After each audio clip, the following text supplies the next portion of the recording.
Masiglang umaga po sa ating lahat mga kaibigan. Sumasa inyo ang palatuntunang CMN Pilipinas. Napapakinggan live nationwide via satellite at sa mga himpilan ng radyo ng Catholic Media Network sa iba't ibang lalawigan sa ating bansa.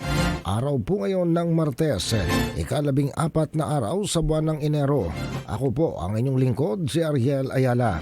Sa atin pong mga balita sa araw na ito ng Martes, sinabi ng Pag-asa na ilang lugar sa bansa ang patuloy na makararanas ng pag-ulan kahit na walang tropical cyclone ang kasalukuyang nakakaapekto sa ating bansa.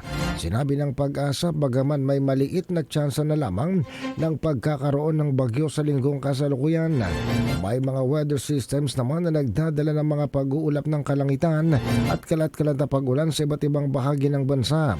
Ang shear line sa araw na ito ang sanhi ng pag-uulap ng kalangitan.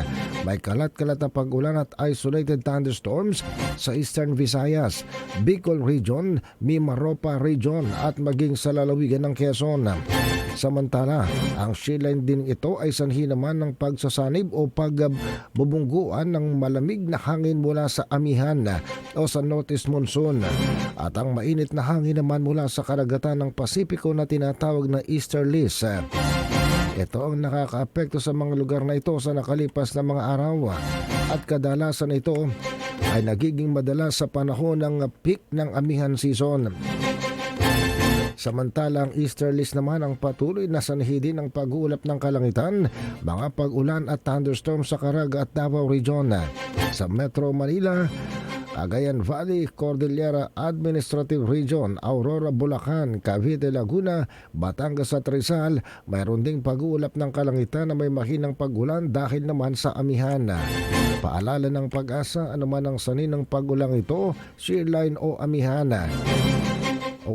Isa sa mga tatlong weather system, manatili daw alerto sa posibleng mga pagbaha at pagguho ng lupa dahil asahan ng moderate to heavy rainfall sa ilang mga pagkakataon.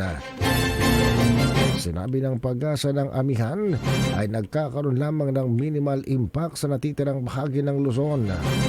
Ang natitirang bahagi ng bansa pare-pareho ring may pag-uulap ng kalangitan na may mga mahinang pag-ulan. Umabot na sa 67.6 million pesos ang halaga ng pinsala.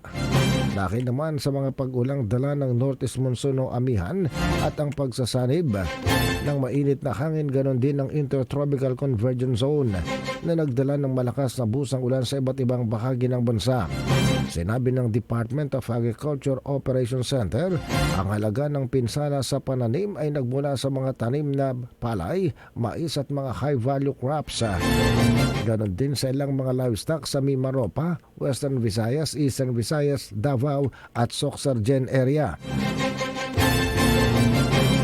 Sabi pa ng Department of Agriculture, mahaba-haba na ring panahong naapektuhan ng agrikultura ng shear line.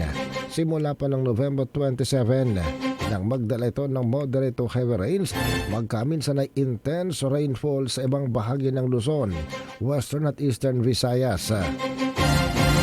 Ang shear line na ito ay sinabayan pa ng ibang weather system gaya ng intertropical convergence zone at ng northeast monsoon.